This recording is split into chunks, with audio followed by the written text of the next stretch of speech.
तो last time पे हम कोरियोलिस फोर्स पढ़े थे, कोरियोलिस फोर्स का ये फॉर्मूला था। अब आज हम ये देखेंगे कि अगर अर्थ पे किसी पॉइंट पे हमको एक्स और एक्स वाई जी एक्सिस माननी हो तो हम कैसे मानेंगे। ठीक है, तो मान लेते हैं ये हमारा अर्थ है। ठीक, इस अर्थ में ये नॉर्थ है, ये मान लेते हैं इसकी एक्सिस है। ये नॉर्थ है और ये नीचे साउथ है। ठीक है, और हम्म। इसमें मान लेते हैं कि ये सेंटर है ओ। तो एक अगर ऐसा एक सर्कल हम बनाए तो ये ग्रेटर सर्कल है जो इक्वेटर को रिप्रेजेंट कर रहा है। ठीक है, ये हम्म। इक्वेटर लाइन को रिप्रेजेंट कर रहा है। तो हम क्या करते हैं, हमने अर्थ पे ऐसे पोजीशंस बनाई कि जैसे कोई भी जगह है, ठीक है, हम उसमें लैटिट्यूड और लॉन्गिट्यूड देखते हैं, ऐसे ज्योग्राफी में पढ़ा है ना। तो हम क्या हम्म। करते हैं, अर्थ में ऐसे कई सारे सर्कल्स मान लेते हैं एक और सर्कल यहाँ पे है कोई ऐसे। ठीक है, हम्म। तो ऐसे कई सारी रिंग्स मान लेते हैं हॉरिजॉन्टल, और ऐसी रिंग्स मान लेते हैं हम वर्टिकल। हम्म। ठीक है, तो ये हॉरिजॉन्टल और ये वर्टिकल रिंग्स जहां जहां कट करती हैं उसी से उस जगह की लोकेशन पता चलती है। ठीक है, तो मान लेते ठीक। हैं कि यहाँ पे कोई पॉइंट है, ऐसे थोड़ा सा इसको और ऐसे बना लेते हैं। तो मान लेते हैं यहाँ पे कोई पॉइंट है पी। ठीक है, और ये पॉइंट पी ना, ये इक्वेटर से ओके, डिस्टेंस पे। लैम्डा लैटिट्यूड पे। ठीक है, ठीक। तो ये इक्वेटर से यानी इक्वेटर का एंगल लैम्डा जो है वो जीरो हो जाएगा। ठीक है ना, और किसी और हम्म। पोजीशन का एंगल लैम्डा जो भी हो सकता है, और अगर पोल पे जाएंगे तो लैम्डा 90 डिग्री हो जाएगा। ठीक है, ठीक। अगर पोल पे जाएंगे तो लैम्डा 90 डिग्री हो जाएगा। तो ये मान लेते हैं हमारा कोई पॉइंट है पी। ठीक है, अब हमने ये बताया कि देखो जैसे अगर हमारा ये अर्थ है, तो हमारे अर्थ के लिए अगर हम यहाँ पे हैं तो हमारे लिए ये ग्राउंड है, तो ये अप है और ये डाउन है। अगर हम यहाँ पे हम्म। रह रहे हो तो ये हमारा ग्राउंड है, तो हमारे लिए ये अप है और ये डाउन है। ऐसे हम्म। अगर हम यहाँ पे रह रहे हो तो हमारे लिए ये ग्राउंड है और हमारे लिए ये अप है और ये डाउन है। तो अगर हम इस पी पॉइंट से जाने वाली लाइन को आगे बढ़ा दें तो ये हमारे लिए इस लोकल पी पॉइंट पे अपवर्ड डायरेक्शन है। ठीक है, तो लोकल हम्म। पी पॉइंट पे जो भी अपवर्ड डायरेक्शन होगी उसी को हम जेड एक्सिस मानेंगे, तो इसको हम जेड एक्सिस मान रहे हैं। ठीक है, तो जो लोकल पॉइंट पी है उस पे अपवर्ड डायरेक्शन को जेड एक्सिस मानेंगे। अब इस लोकल पी पॉइंट पे खड़े होके अगर हम नॉर्थ की तरफ देखें तो नॉर्थ जिस डायरेक्शन में, उस डायरेक्शन में हम वाई एक्सिस मानेंगे। ठीक है, तो इसको हमने वाई एक्सिस मान लिया है। और अगर हम इस पे हॉरिजॉन्टल वाला सर्कल बनाते हैं ऐसे, ठीक है,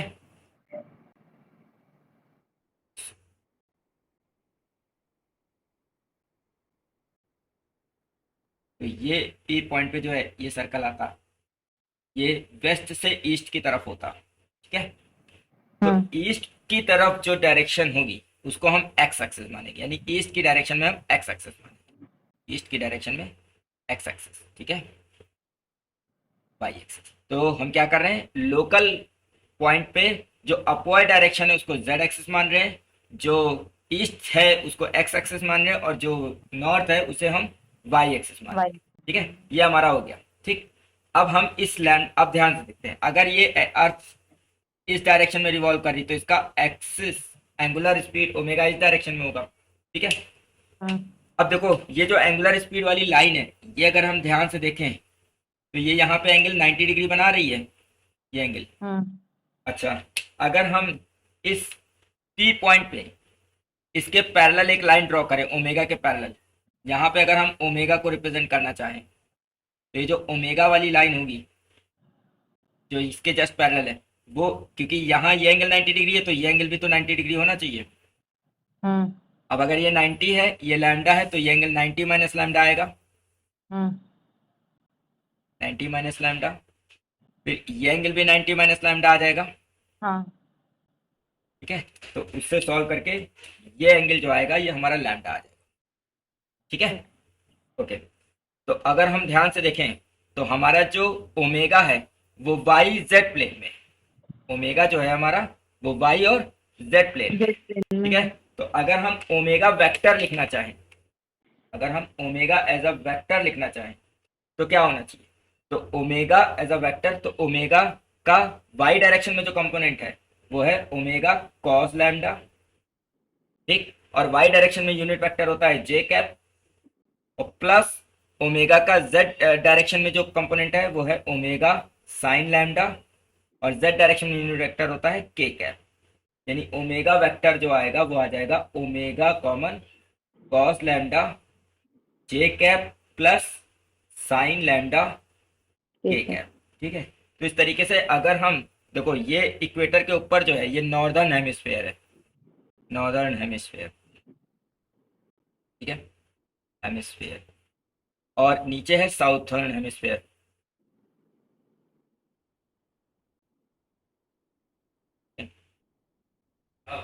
तो हम क्या कर सकते हैं, अगर हमें नॉर्दर्न हेमिस्फेयर में के किसी भी लैटिट्यूड पे ओमेगा की वैल्यू लेनी है तो ये लेंगे। सिमिलर वे में अगर हम साउदर्न हेमिस्फेयर में देखेंगे, ठीक है, हम्म तो ओमेगा की जो वैल्यू आएगी वो आएगी ओमेगा कॉस लैम्डा जे कैप माइनस साइन लैम्डा के कैप। ठीक है, जेड वाला माइनस में आ जाएगा क्योंकि यहाँ पे जेड ऊपर की ओर है और यहाँ पे जेड इस डायरेक्शन में होगा, तो ओमेगा के जस्ट अपोजिट हो जाएगा। ठीक है, ठीक है, आगे देखते हैं, इसको मिटाते हैं। तो अगला टॉपिक है eastward deviation of freely falling object in northern hemisphere. यानी कि अगर हम नॉर्दर्न हेमिस्फीयर में हैं और कोई ऑब्जेक्ट फ्रीली फॉल हो रहा है, ठीक है, तो कोरियोलिस फोर्स की वजह से वो ईस्ट डायरेक्शन में थोड़ा सा शिफ्ट हो जाएगा, डेविएट हो जाएगा। ठीक है, अब इसको हम कैलकुलेट करके देखते हैं। वैसे ये लाइन भी अगर याद है तो कभी कभी क्या होता है एमसीक्यू में यही पूछ लेता है कि अगर नॉर्दर्न हेमिस्फीयर में कोई बॉडी गिर रही है तो उस पर कोरियोलिस फोर्स किस डायरेक्शन में लगेगा या उसमें डेविएशन किस डायरेक्शन में होगा। ठीक है, तो ईस्ट की डायरेक्शन में होगा, और अगर साउदर्न हेमिस्फीयर में गिर रही है तो जाहिर सी बात है जस्ट उल्टा हो जाएगा। ठीक है, साउथ डायरेक्शन में हो जाएगा। तो अमन, हाँ, कोरियोलिस फोर्स जैसे हम बात कर रहे हैं, जैसे बोला कि ईस्ट की तरफ मान लो डेविएशन होगा, तो ड्यू टू कोरियोलिस फोर्स होगा, हाँ, ड्यू टू कोरियोलिस फोर्स होगा। तो कोरियोलिस फोर्स आउटर साइड लगेगा।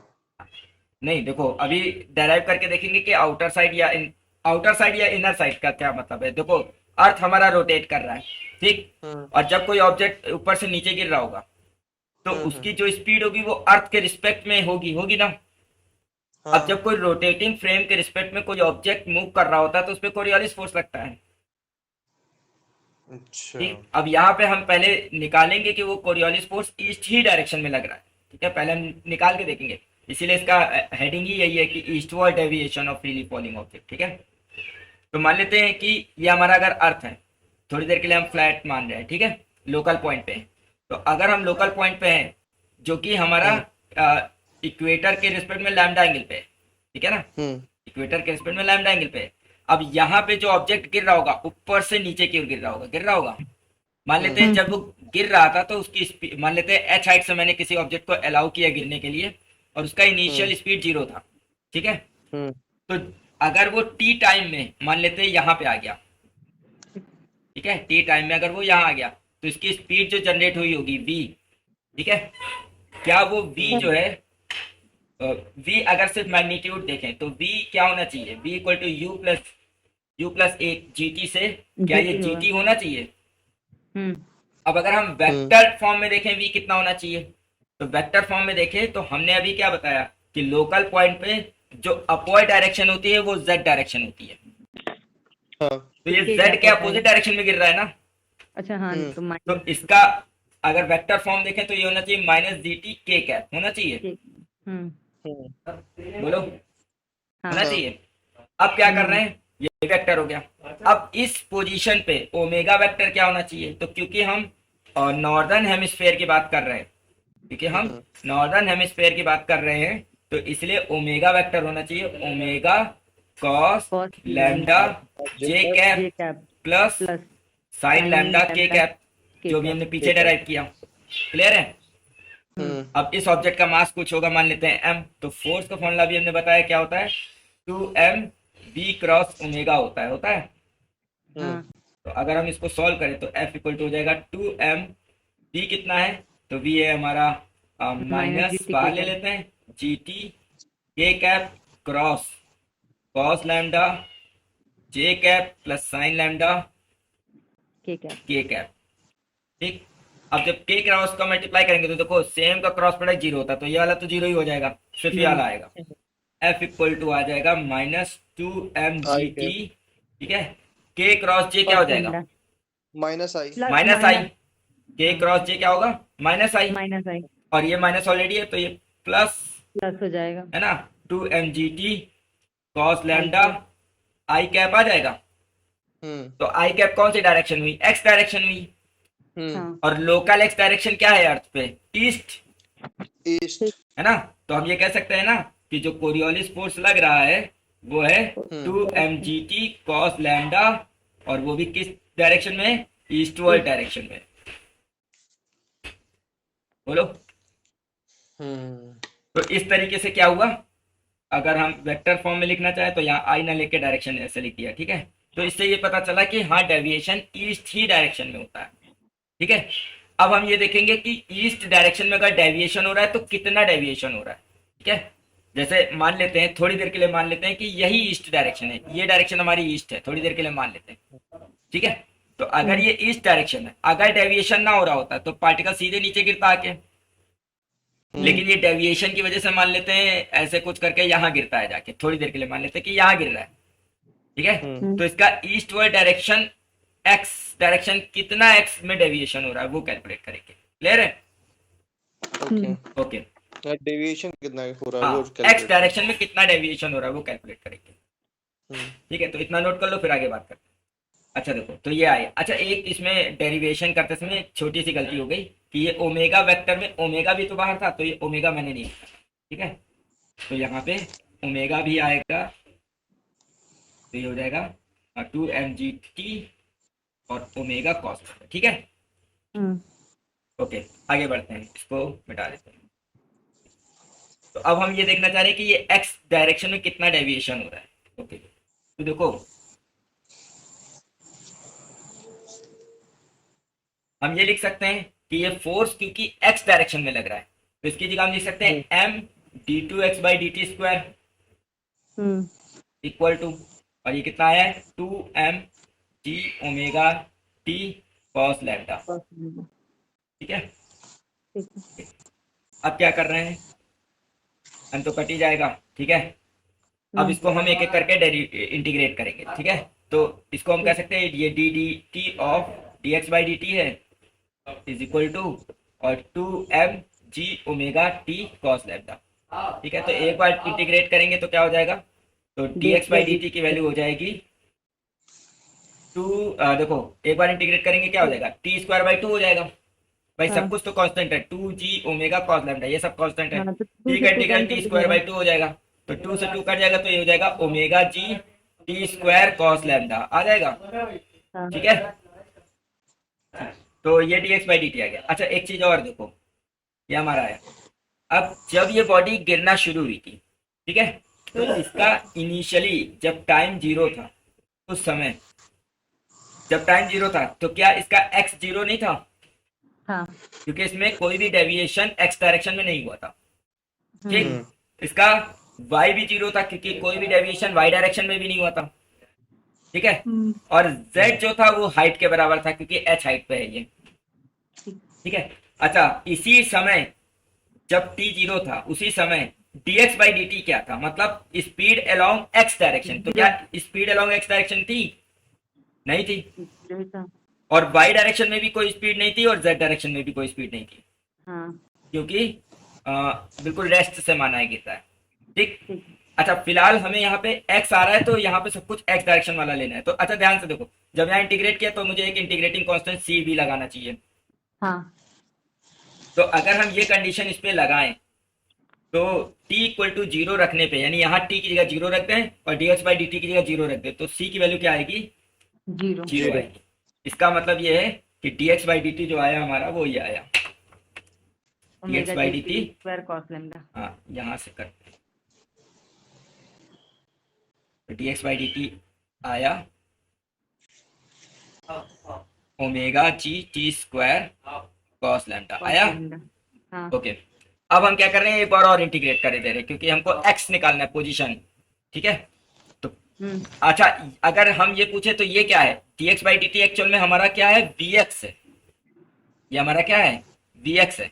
हम ये कह सकते हैं कि जब ये यहाँ पे नीचे आ गया था इस पॉइंट पे, ठीक है, तो इसमें एक bx जनरेट हो गया था, x डायरेक्शन में एक वेलोसिटी जनरेट हो गई थी, हाँ वही x डायरेक्शन की वेलोसिटी ये bx है, ठीक। ओके, अब हम अगर x निकालें तो dx एक बार और इंटीग्रेट कर देते तो x का वैल्यू क्या हो जाएगा, तो हो जाएगा omega G T cube by 3 cos lambda हो जाएगा। प्लस अब प्लस सी इस हाँ, टाइम नहीं अब प्लस लगाएंगे। सी डैश इसमें भी आएगा इंटीग्रल की वजह से, हाँ। ठीक है। लेकिन फिर वही बात है, अगर ये कंडीशन अगेन यहाँ पे लगाएं टाइम इक्वल टू 0 पे, ये कंडीशन यहाँ लगाएं तो जब टाइम 0 था तो x भी तो 0 था, हाँ जब t की जगह 0 रखेंगे तो x की जगह भी 0 आएगा, तो सी डैश की वैल्यू भी क्या आ जाएगी, 0 आएगी। जीरो आ जाएगी, तो एक्स का मतलब है तो x का वैल्यू आ गया 1/3 omega G T cube cos lambda, ठीक है, इतना डेविएशन होगा,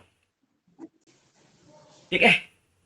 ठीक है। अब अगर हम पोल पे देखें तो क्या डेविएशन होगा, पोल पे जीरो हो हाँ, जाएगा। क्योंकि cos 90 की वैल्यू 0 है, ठीक है, हम्म। तो पोल पे कोई डेविएशन नहीं होगा, और मैक्सिमम डेविएशन कहाँ पे होगा, इक्वेटर पे इक्वेटर पे होगा। होगा, ठीक है। और इक्वेटर पे कितना होगा maximum deviation, 1/3 1/3 omega G T cube, ठीक है। एक बार कंफर्म कर लेते हैं यही आया कि कुछ और आया, ठीक लाइन पे रहना एक मिनट, ठीक, तो ये आया, ठीक है। अच्छा, इसमें एक चीज और है, यहाँ पे जो फॉर्मूला मैंने निकाला है वो टाइम के टर्म्स में निकाला है, हम चाहें तो इस टी की वैल्यू को भी एलिमिनेट कर सकते हैं, कैसे, इधर वाला पार्ट हम मिटा रहे हैं, ठीक है। ठीक है, ओके। तो देखो इस इक्वेशन को हम नाम दे देते हैं कि इक्वेशन हमारी 1 आ गई।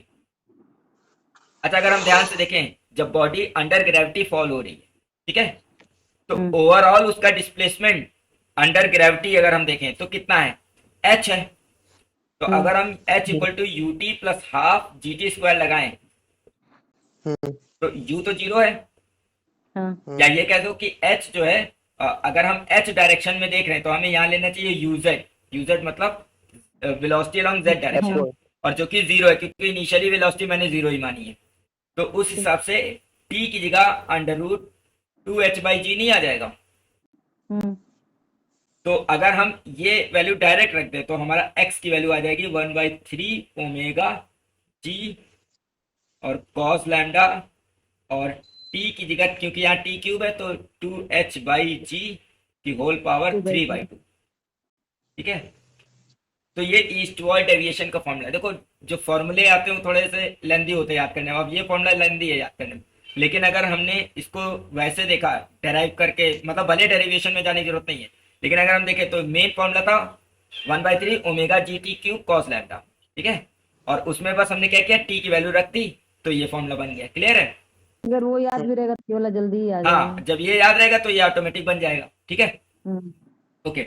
अब हम क्या कर सकते हैं, अब हम यहाँ पे चाहें तो जो भी हाइट h लेना चाह रहे हैं, मान लेते हैं हम कोई ऑब्जेक्ट 100 मीटर से नीचे गिर रहा है या 1000 मीटर से नीचे गिर रहा है, तो वो h की वैल्यू रख के और हम निकाल सकते हैं कि कितना डेविएशन हो रहा होगा, ठीक है। तो मान लेते हैं इसका कैलकुलेशन हमारे पास है, वो हम करके दिखा देते हैं एक मिनट में। तो अगर हम इक्वेटर पे देखें लैम्डा 0 होगा, कॉस 0 की वैल्यू 1 होगी, ठीक है। ओमेगा अर्थ के लिए अगर हम 2π/t से निकालें, 2π और t है टाइम पीरियड होगा 24 आवर्स होता है, उसको सेकंड्स में चेंज करेंगे तो ये आएगा, ठीक है। और अगर मान लेते हैं, लेट कर लेते हैं कि हाइट जो है, मान लेते हैं कोई 100 मीटर हाइट से कोई ऑब्जेक्ट गिर रहा है, तो उस केस में जो x कैलकुलेट करके आता है वो अप्रोक्सीमेटली 2.2 सेंटीमीटर आता है, जो कि बहुत कम है, मतलब 100 मीटर से गिरने वाली, सॉरी 100 मीटर से गिरने वाली हाइट के लिए और 100 मीटर हाइट से गिरने वाले ऑब्जेक्ट के लिए जो डेविएशन है ईस्ट डायरेक्शन में वो कितना है, सिर्फ 2.2 सेंटीमीटर का है, ठीक है। तो बहुत कम है, लेकिन ये होता है, इस पूछा जाता है क्वेश्चन, ठीक है। तो बहुत है यार। क्या क्या चीजें पूछी जा सकती हैं, अमन, हाँ इसका यूज मिसाइल टेक्नोलॉजी में बहुत होता है ना। हाँ बिल्कुल, वहाँ तो और अच्छा वहाँ पे मैथमेटिक्स है। और भी चीजें हैं, यहाँ पे जो हमने डेरिवेशन किया है यहाँ पे हमने जी के वेरिएशन को नहीं कंसीडर किया, हाँ, तो जी के वेरिएशन को कंसीडर करेंगे तो ये थोड़ा कॉम्प्लिकेटेड फॉर्मूला आएगा, ठीक है ना। तो लेकिन जी के वेरिएशन को कंसीडर किया भी नहीं गया है, मतलब बीएससी की क्योंकि नहीं बुक्स में भी, उसमें एक्चुअली इसमें जैसे मिसाइल में होता नहीं है, जो टारगेट का जो एक्यूरेसी होता है, एक्यूरेशन हाँ आपने बोलते नहीं प्लस माइनस इतना मीटर, हाँ हाँ तो उसमें शायद यही चीज होती है ना। हाँ, मे भी होनी तो चाहिए क्योंकि अब एक तो, हाँ मतलब क्यों नहीं होगी, होगी, ठीक है। क्योंकि मिसाइल को जब उससे मान लो कि एरोप्लेन या उससे छोड़ ही रहे हैं तो वो अपने पोजीशन से बहुत डेविएट ही करता है, दिखता भी है तो, क्योंकि वो तो एक तो पहले से उसके में हाँ स्पीड वो तो रहता खैर है पैराबोलिक मोशन होता ही होता है, ठीक है। और उसके बाद ये वाला शिफ्टिंग भी हो सकता है, काम करता हाँ लेकिन अब देखो 100 मीटर हाइट पे, जैसे प्लेन कितने मीटर हाइट पे उड़ता है, मान लो सर्च करते हैं। और वो तो 1000 वो तो फीट। किलोमीटर्स में करता होगा। तो उस हिसाब से तो ये डेविएशन काफी होता होगा, है ना। हाँ लेकिन एक ये भी देखना है, देखो। मीटर में होता है, 4-5 मीटर करीब। हाँ देखो, अगर ये डेविएशन, हम ऐसे सोचो, अगर ये डेविएशन सेंटीमीटर की या मीटर्स में भी आ जाए, ठीक है, हम्म तो अगर जो मतलब ऊपर से मिसाइल गिराई जा रही है मान लेते हैं किसी जगह पे, तो अगर किसी इलाके को ही उड़ाना है तो उसका तो डायमीटर ज्यादा ही होगा, मीटर्स में हाँ तो होगा नहीं भाई। मान लो कोई भी जगह का इलाका लो तो उसका डायमीटर तो हाँ, बहुत ज्यादा मीटर होगा से ना। कितना ही अधिक तो मीटर हो जाएगा, उसमें वो इतना एरिया मान ले प्रिसाइस, एक पूरा पोर्शन। हाँ उसमें इतना प्रिसाइज कैलकुलेशन की जरूरत तो नहीं पड़ेगी। अब हमको हाँ स्पेसिफिक किसी चीज को ही उड़ाना हो और मतलब हमारा मिसाइल बहुत छोटा हो और वो सिर्फ स्पेसिफिक एक बिल्डिंग को टारगेट कर रहा हो, कुछ नहीं हो पाएगा, तो है बहुत ना। मेथड लगाना पड़ेगा, उड़ नहीं हाँ पाएगा, दूसरे का घर उड़ जाएगा, पड़ोसी का। ठीक है, तो ये हो सकता है, ठीक है। पता लगा जिसने सुपारी दी उसी के घर उड़ा दिया। सही बात है। चलो ठीक है, आगे बढ़ते हैं, है ना। हाँ ओके, तो क्या क्वेश्चंस बन सकते हैं, जैसे क्वेश्चन बन सकता है नॉर्दर्न हेमिस्फेयर में कोई चीज गिर रही है तो उसका डेविएशन किस डायरेक्शन में होगा, ईस्ट डायरेक्शन में होगा, ठीक है ना। अच्छा, अगर कोई चीज नॉर्दर्न हेमिस्फेयर या साउदर्न हेमिस्फेयर में बिल्कुल पोल पे गिर रही है तो उसका डेविएशन 0 होगा, बिल्कुल डेविएशन नहीं होगा, ठीक है। और बाकी जो है फॉर्मूला भी पूछ सकते हैं एक दो जगह, मतलब हमने पीजीटी में देखा कि फॉर्मूला ही डायरेक्ट पूछा गया है कि फॉर्मूला क्या है ईस्टवर्ड डेविएशन का, ठीक है। तो ये डेविएशन का फॉर्मूला याद रखना है। और हाँ, ओमेगा का भी फॉर्मूला याद रखना है, क्योंकि कभी कभी क्या कह देता है, जैसे ये ओमेगा भी हम लोगों ने पीछे देखा था ना कि नॉर्दर्न हेमिस्फेयर पे जो ओमेगा आया था वो ओमेगा कॉस लैम्डा आई जे कैप प्लस साइन लैम्डा के कैप आया था, ठीक है। तो कभी कभी क्या कर, माइनस था। हाँ तो कभी साइन। मान ले, हाँ तो मान लेते हैं कभी किसी क्वेश्चन में ऐसा भी कह सकता है कि मान लेते हैं अर्थ पे एक ऑब्जेक्ट है वो इस डायरेक्शन में चल रहा है, ठीक है, तो उस पर कोरियोलिस फोर्स कितना लगेगा, ठीक है। तो हमको क्या करना पड़ेगा, बस उस जिस भी पॉइंट पे वो आदमी चल रहा है उसकी वी वेलोसिटी लिखनी पड़ेगी। अब क्योंकि वो अर्थ पे चल रहा है तो उसका जो, अगर ध्यान से सोचो, अगर कोई आदमी अर्थ पे चल रहा है तो अर्थ के लोकल पॉइंट पे सिर्फ आई और जे आएंगे, क्यों, क्योंकि ईस्ट और, ठीक है। तो कोरियोलिस कोरियोलिस फोर्स का जो पार्ट था वो एंड हो गया, ठीक है। अब ग्रेविटेशन में थे हम, वापस उसी पे आ जाते हैं, ठीक है। ग्रेविटेशन में तुमने बोला था अमन कि जो पीजीटी वाले क्वेश्चन थे सारे खत्म हो गए। हाँ, क्वेश्चन खत्म हो गए थे तो उसी के खत्म होने के डायरेक्शन में वो आया था ना हमारा एक क्वेश्चन, ग्रेविटेशनल पोटेंशियल एनर्जी। हाँ तो आज, प्लैनेट। हाँ तो ग्रेविटेशनल पोटेंशियल एनर्जी के बारे में बात कर लेते हैं। Gravitational potential energy of A system, तो सिस्टम का मतलब क्या है कि जैसे मान लेते हैं हमने 3 मासेस को ऐसे लाके रखा, मान लेते हैं ऐसे लाके रखा, M1 M2 M3, 3 मासेस को लाए। तो देखो जब पहले मास को हम लेकर आए होंगे इन्फिनिटी से, मान लेते हैं सबको लाके हमने असेंबल किया है ऐसे, तो जब पहले मास को लेकर आए होंगे तो हमें कोई वर्क नहीं करना पड़ा होगा, क्यों, क्योंकि इसके आसपास कुछ नहीं है, ठीक है। जब दूसरे मास को लेकर आएंगे तो पहला मास दूसरे मास को क्या कर रहा होगा, अट्रैक्ट कर रहा होगा, ठीक है, जिसकी वजह से हमें क्या करना पड़ेगा, वर्क करना नहीं पड़ेगा, वर्क ऑब्टेन होगा, ठीक है। और जब तीसरे मास को लेकर आएंगे तो पहला और दूसरा दोनों ही अट्रैक्ट कर रहे होंगे, तो उस केस में भी हमें वर्क ऑब्टेन होगा। तो ये जो वर्क हमें ऑब्टेन हो रहा है, मतलब पहले ये इन्फिनिटी पे थे, अब हम इनको मान लेते हैं कुछ स्पेसिफिक डिस्टेंस दूरी पे लाके रखना चाह रहे हैं, मान लेते हैं ये डिस्टेंस R13 है, ये R32 है, ये R12 है। तो इन डिस्टेंस पे लाके रखने में, इसको अरेंज करने में जितना वर्क करना पड़ रहा है या ऑब्टेन हो रहा है, वही इस सिस्टम का पोटेंशियल एनर्जी कहलाएगा, ठीक है, वही इस सिस्टम का ग्रेविटेशनल पोटेंशियल एनर्जी कहलाएगा, क्योंकि यहाँ पे ग्रेविटेशनल फोर्सेस काम कर रहे हैं, इसीलिए जो पोटेंशियल एनर्जी होगा उसे ग्रेविटेशनल पोटेंशियल एनर्जी कहेंगे।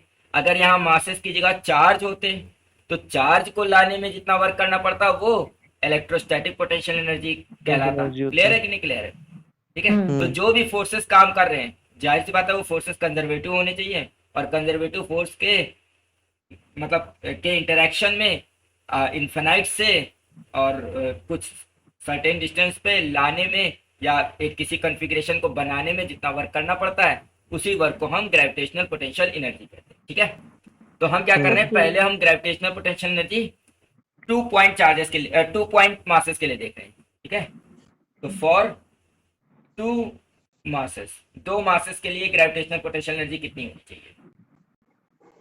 ठीक है, और हाँ यहाँ मासेस पॉइंट मासेस हैं। ठीक है, तो मान लेते हैं 2 पॉइंट मासेस है। पहला पॉइंट मास है m1। अब पहले मास को लाए होंगे इन्फिनिटी से, यहाँ पे ला के रखा होगा, कोई वर्क नहीं करना पड़ा होगा। ठीक है, और दूसरे को जब हम इन्फिनिटी से लेकर आए होंगे, मान लेते हैं ये इन्फिनिटी है, और यहाँ से जब m2 को लेकर आए होंगे, ठीक है, और मान लेते हैं लाके हमने यहाँ पे P पॉइंट पे रखा जो कि इससे R डिस्टेंस दूरी पर है। ठीक है, तो जब हम इसको लेकर आ रहे थे तो उस समय इस पे एक अट्रैक्शन फोर्स लग रहा था, इस डायरेक्शन में लग रहा था। और अगर हम मान लेते हैं कि इस समय ये x डिस्टेंस दूरी पर था, तो अगर हम इसको डिस्प्लेस करते स्मॉल डिस्टेंस से, तो भी हम इसी डायरेक्शन में करते, क्योंकि हम इसको इंफिनिटी से P पे लेकर आ रहे हैं। ठीक है, तो जो स्मॉल वर्टन होता है इस केस में, इस मान लेते हैं इस पॉइंट को हम कह देते हैं Q, तो Q पॉइंट पे जो स्मॉल वर्टन होता वो होता है f dx cos 0 होता। तो जो नेट वर्टन होगा वो हो जाएगा इंफिनिटी से और लेकर आ रहे हैं R पे, तो इंफिनिटी से R f dx। ठीक है, cos 0 वैल्यू 1 होती है, तो वर्क हो जाएगा इंफिनिटी से R। f फोर्स का फॉर्मूला क्या होता है, तो फोर्स का फॉर्मूला होता है G m1 m2 upon x square, क्योंकि यहाँ पे हमने x डिस्टेंस मानी है, और dx। ठीक है, अच्छा यही वर्क एनर्जी हो जाएगा, क्योंकि अभी हमने डेफिनेशन बताई कि work done in assembling A system of masses is called gravitational potential energy of that system. तो u की वैल्यू आ जाएगी, इसको सॉल्व करने पे G m1 m2 कांस्टेंट है, बाहर ले लेंगे, x स्क्वायर का इंटीग्रल -1/x आएगा। ठीक है, इंफिनिटी से r, पहले 1/r रखेंगे, फिर 1/infinity, 1/infinity 0 होता है, तो u की वैल्यू आ जाएगी -G m1 m2 upon r। ठीक है, ये पोटेंशियल एनर्जी आ गई फॉर पेयर ऑफ चार्जेस। ठीक है, ओके, तो ये डेरिवेशन बिल्कुल वैसा ही है जैसा पोटेंशियल का किया था, बस पोटेंशियल के केस में क्या किया था, वर्क निकाल के फिर यूनिट मास का पोटेंशियल निकालना था, तो मास से डिवाइड करा दिया था। ठीक है, यहाँ पे हमने डायरेक्ट दोनों ही मास को लेना है। ओके, आगे बढ़ते हैं। तो अगर यहाँ 2 से ज्यादा मासेस हो तो क्या होगा, तो इसको मिटा के बताते हैं। ठीक, तो for more than 2 masses, system of masses, system of particle कह सकते हैं, ठीक है ना, सिस्टम ऑफ पार्टिकल। तो उस केस में जैसे मान लेते हैं हमारे पास कई सारे मासेस हैं। ठीक है, m1 है, m2 है, m3 है, ठीक है ना, ऐसे कई सारे। m1 m2 के बीच में जो सेपरेशन है वो r12 है, m2 m3 के बीच में जो सेपरेशन है वो r23 है, एंड सो ऑन करके।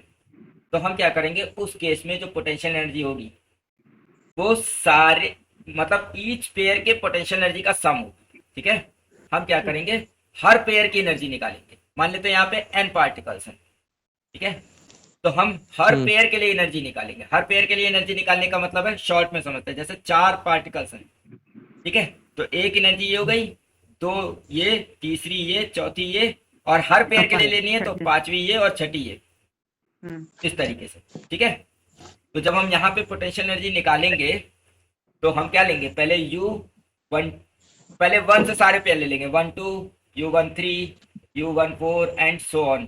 ठीक है ना, U1n तक। फिर क्या करेंगे, फिर 2 से सारे ले लेंगे, U21 U22 U23 and so on U2n तक। ठीक है, ऐसे ही सो ऑन करते जाएंगे। लेकिन इसको हम ऐसे लिख सकते हैं कि U इज इक्वल टू हो जाएगा समेशन 2 बार, क्योंकि यहाँ पे मतलब यहाँ पे UIJ हो रहा है। ठीक है, मतलब 1 2 के लिए निकाल ले, 1 3 के लिए निकाल ले ना, तो UIJ हो रहा है 2 बार समेशन, I1 से लेके n तक अलग और J1 से लेके n तक अलग। ठीक है, लेकिन इसमें कहीं भी I is equal to J नहीं लिया जाएगा। क्यों नहीं लिया जाएगा, इसलिए क्योंकि किसी भी मास का अपने आप से पोटेंशियल एनर्जी थोड़े ना लेंगे, मतलब हाँ यहाँ भी सर। कहीं U11 U22 ऐसे टर्म्स नहीं आएंगे, ठीक है। अच्छा, दूसरी चीज ये है कि जब हम ये एनर्जी लेंगे तो इसमें हमें एक छोटा सा मतलब गलती हो रही है। क्या गलती हो रही है? देखो, जब यहाँ पे हम 1 से n तक ले रहे हैं तो जब यहाँ पे 2 आएगा, ठीक, आई की वैल्यू जब क्या आएगी, 2 आएगी। तो समझो ध्यान से, जब आई की वैल्यू 2 आएगी और जे की वैल्यू 3 आएगी तो बनेगा U23 बनेगा। और जब आई की वैल्यू 3 होगी और जे की वैल्यू 2 होगी तो क्या बनेगा, U32। लेकिन U23 और U32 सेम ही चीज होगी, इक्वल होता है, हाँ। ठीक है ना। क्यों? क्योंकि यहाँ ये पेयर एक ही तो पेयर रिप्रेजेंट कर रहा है भाई, U12 निकालो या U21 निकालो, एक ही बात है, ये दोनों एक ही पेयर को रिप्रेजेंट कर रहे हैं। हाँ तो ऐसा ना हो एक ही बार, मतलब एक ही पेयर दो बार ना काउंट हो जाए, इसलिए हम यहाँ पे आई जब स्टार्ट करेंगे तो यहाँ पे आई जो स्टार्ट करेंगे वो जे से ग्रेटर स्टार्ट करेंगे, ठीक है। हम क्या करेंगे, आई को ऐसा लेंगे जो जे से बड़ा रहे, ताकि मतलब जो उल्टा वाले टर्म है वो ना आए। क्लियर है? तो एक ये तरीका है कि हम यहाँ पे आई को जे से मतलब किसी एक को चूज कर सकते वो हैं, उल्टा। हमेशा के लिए होगा कि हमेशा जब भी अगर 2 ले लिए तो 3 4 5 6 ले सकते हैं जो हाँ भी। हाँ, ऐसे, ठीक है। तो लेकिन अगर इससे भी बचना चाहते हो तो ये कर सकते हो कि तुम आई की वैल्यू 1 से n तक सारी लो, जे की वैल्यू 1 से n तक सारी लो, यू आई जे लो, ठीक है ना। बस आई और जे बराबर ना लो। और दूसरा ये है कि जब हम आई को 1 से n तक लेंगे और जे को भी 1 से n तक लेंगे तो इसमें U12 U21 U13 U31 ऐसे करके टर्म दो दो बार आएंगे, तो इसलिए इसको हाफ से डिवाइड कर दो, हाँ ये वाला भी बताते हैं, हाँ। ठीक है। तो ये वाला एनर्जी, अब इसी को चाहो तो ऐसे भी लिख सकते हो कि यू आई जे का फॉर्मूला लिख सकते हो, है ना भाई। यू आई जे का क्या फॉर्मूला लिख सकते हो, G M I am J R12 ऐसे करके, मतलब चाहो तो इसी को ऐसे लिख सकते हो, u is equal to minus half sigma i equal to 1 से n, sigma j is equal to 1 से n, है ना। और कैपिटल जी तो कांस्टेंट होगा वो बाहर, M I mass of M I और J mass upon R I J. Clear है? तो इसी फॉर्म को ऐसे भी लिखा। तो हो सकता है कि कोई क्वेश्चन ऐसा पूछ ले सिर्फ ये कि gravitational potential energy for system of particles क्या होना चाहिए, और ये दे दे, है ना, या ऐसा कुछ दे दे तो समझ लेना कि ये दे दे तो सही है, और ये दे अगर और हाफ ना दे तो गड़बड़ है, ठीक है।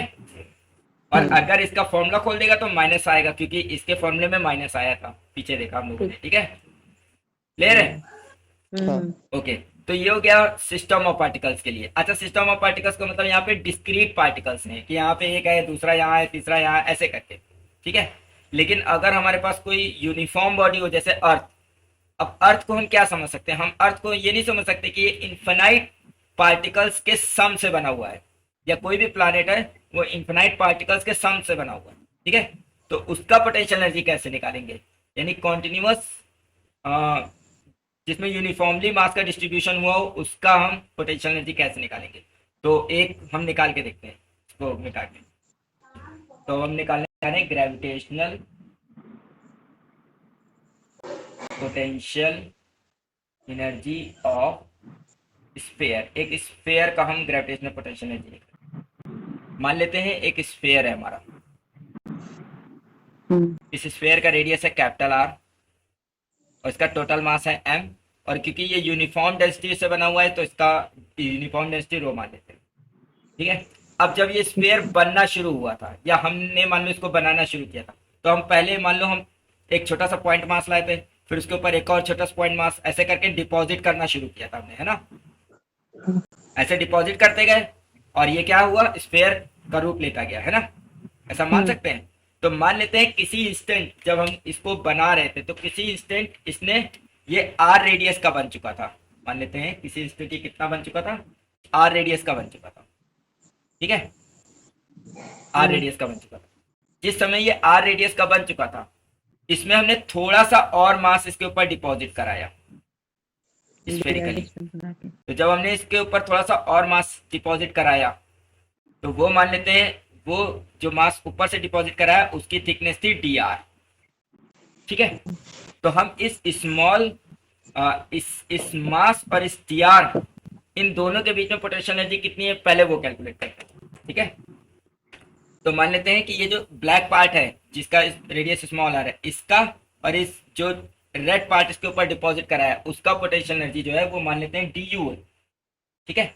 तो वो पोटेंशियल एनर्जी क्या होगा, माइनस जी m1 मास। तो m1 मास हम ब्लैक वाले पार्ट को ले रहे हैं, यानी कि m1 मास को हम ऐसे डिनोट कर रहे हैं, ब्लैक वाले पार्ट से m1, ठीक है, और m2 की जगह हमारा रेड वाला पार्ट है, ठीक है।